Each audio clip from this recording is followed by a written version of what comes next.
Selamat bertemu kembali dengan Sahat Tobing di kanal YouTube Sahat Tobing. Seperti biasa, saya menghadirkan sebuah uraian yang sangat sederhana dari sebuah teks Yohanes pasal 16 ayat 12 sampai kepada ayatnya yang ke-15. Nah, silakan Bapak Ibu Saudara membaca teks itu agar uraian saya ini bisa dipahami. Perikop ini sepertinya memang disampaikan pada saat sebelum Yesus ditangkap, disalibkan, mati, bangkit, dan naik ke sorga. Nah, mengapa ini disampaikan sebelum peristiwa besar di dalam karya Yesus tadi? Agar para murid, kalau ditinggalkan oleh Yesus yang adalah sebagai pemimpin, para murid tidak merasa sendiri, para murid tidak merasa ditinggalkan, para murid merasa bersama dengan pemimpinnya. Nah, tentu dari situ kita dapat memahami bahwa dari awal sebelum kematian, kebangkitan, dan kenaikan Yesus ke sorga, dia sudah menjanjikan penghibur, ya, atau yang lebih umum dikenal di dalam iman Kristen itu Roh Kudus, yang akan menyampaikan kebenaran yang seutuhnya kepada dunia. Karena kalaupun dianggap bahwa perjuangan Yesus bersama murid-muridnya belum mencapai pada puncaknya karena kematian, kebangkitan, dan kenaikannya, nah Roh Kudus dihadirkan untuk menyempurnakan, untuk melengkapi, katakanlah anggapan bahwa kalau mereka mengalami kegagalan, begitu ya. Nah, tujuannya apa, Bapak Ibu Saudara-saudara sekalian? Agar para murid memiliki fokus. Walaupun mereka ditinggalkan, tetapi para murid semakin fokus, semakin berani untuk menghidupi kebenaran yang sudah pernah diuraikan, disampaikan oleh Yesus ketika bersama-sama dengan mereka. Sekaligus juga para murid diharapkan dapat menyuarakan kebenaran. Itu di ayat 13. Kemudian agar juga para murid tidak lagi ragu-ragu, kalaupun nanti kemudian Yesus itu ditangkap, mati, bangkit, dan naik ke sorga. Jadi Yesus sudah mengantisipasi beban-beban psikologis para murid. Kemudian juga agar para murid tidak merasa ditinggalkan dan tidak berjuang sendiri, gitu. Menyuarakan kebenaran Roh Kudus itu. Saudara-saudara sekalian, kadang-kadang juga di dalam praktek hidup sehari-hari, banyak juga kita temukan orang-orang yang tidak percaya diri kalau dia tidak didampingi oleh kekuatan-kekuatan lain. Banyak juga orang yang memanfaatkan roh-roh orang yang sudah meninggal dengan memakai tangan dukun agar seseorang itu percaya diri, agar seseorang itu memiliki keberanian, bertambah wibawa, katanya, dan seterusnya. Mengapa manusia atau banyak orang melakukan hal itu? Karena seseorang itu tidak percaya diri kalau dia berjuang sendirian, kalau dia punya program sendirian.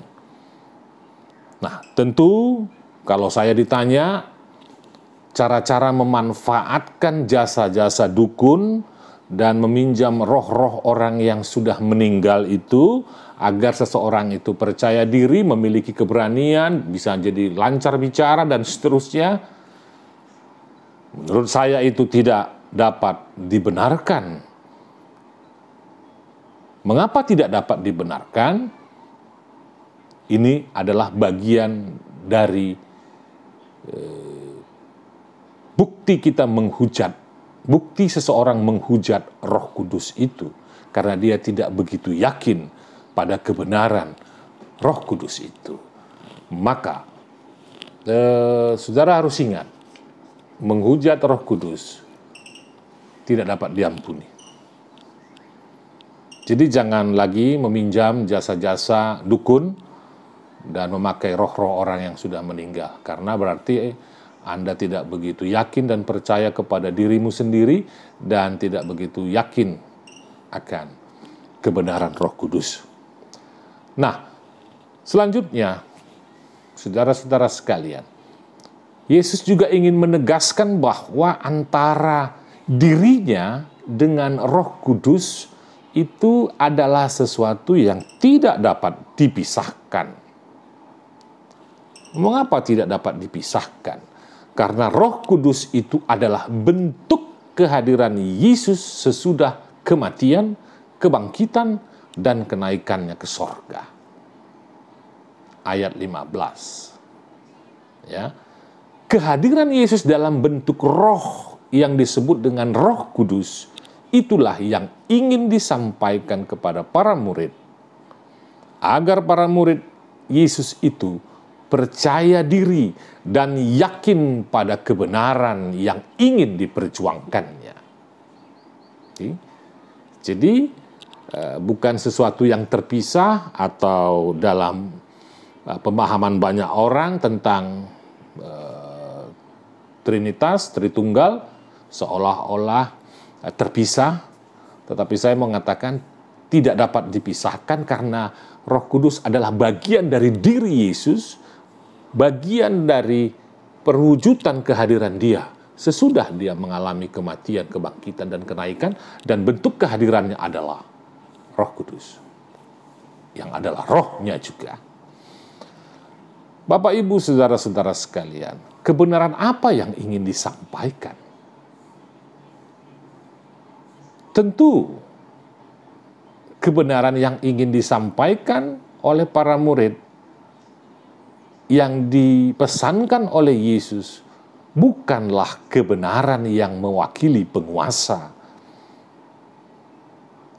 Kebenaran yang ingin disampaikan dan diperjuangkan, disuarakan, diberitakan oleh para murid, kalau nanti Yesus tidak lagi bersama-sama dengan mereka, tentu bukan juga kebenaran yang mewakili kebenaran penguasa, kekuasaan yang lalim, kekuasaan yang otoriter, kekuasaan yang menihilkan kekuasaan sesamanya. Kebenaran yang ingin diperjuangkan oleh para murid adalah kebenaran yang mewakili orang-orang yang tertindas, kebenaran yang mewakili orang-orang yang tertipu, kebenaran dari orang-orang yang termarginalisasi, kebenaran yang mewakili dari orang-orang yang dipinggirkan oleh masyarakat dunia, kebenaran yang mewakili dari orang-orang yang diasingkan oleh gereja, dipinggirkan oleh gereja, dan lain sebagainya. Bukankah kebenaran-kebenaran yang seperti itulah juga yang sering ditampilkan dalam banyak kesempatan ketika Yesus mengajar, menyuarakan kebenaran, memperjuangkan, membela kelompok-kelompok orang yang termarginalisasi, terpinggirkan, diasingkan oleh masyarakat dunia, diasingkan, dipinggirkan oleh penguasa-penguasa politik, dipinggirkan, dikucilkan oleh penguasa-penguasa bait Allah. Bukankah Yesus bersama-sama dengan mereka yang dipinggirkan itu? Kebenaran Allah yang dijalankan dan disuarakan Yesus selama di dunia ini, kebenaran itu pula lah yang ingin disingkapkan, disuarakan, diperjuangkan, diwujudkan oleh Roh Kudus sampai saat ini. Orang yang berani memperjuangkan, orang yang berani berbicara untuk sebuah kebenaran seperti kebenaran yang diperjuangkan oleh Yesus selama di dunia, dialah orang yang dipenuhi oleh Roh Kudus itu. Dan Roh Kudus tercurah bagi dia. Kebenaran yang berpihak, bukan kebenaran yang netral. Nggak kiri, nggak kanan. Itu nggak jelas. Kebenaran itu berpihak.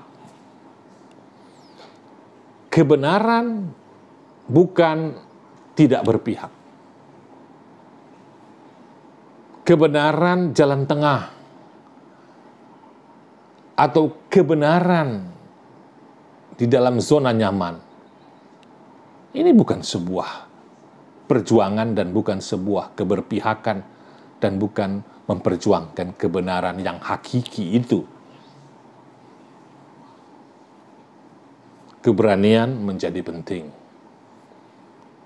Speak up, keberanian menegur, berbicara, berpikir secara merdeka, tidak terpenjara oleh doktrin dan dogma yang menjerumuskan seseorang memarginalkan sesamanya. Dogma dan doktrin itu memerdekakan, bukan memenjarakan. Saudara-saudaraku sekalian, saudara hadir di dunia ini sebagai orang yang telah dicurahkan oleh Roh Kudus. Kita baru saja memperingati Minggu Pentakosta.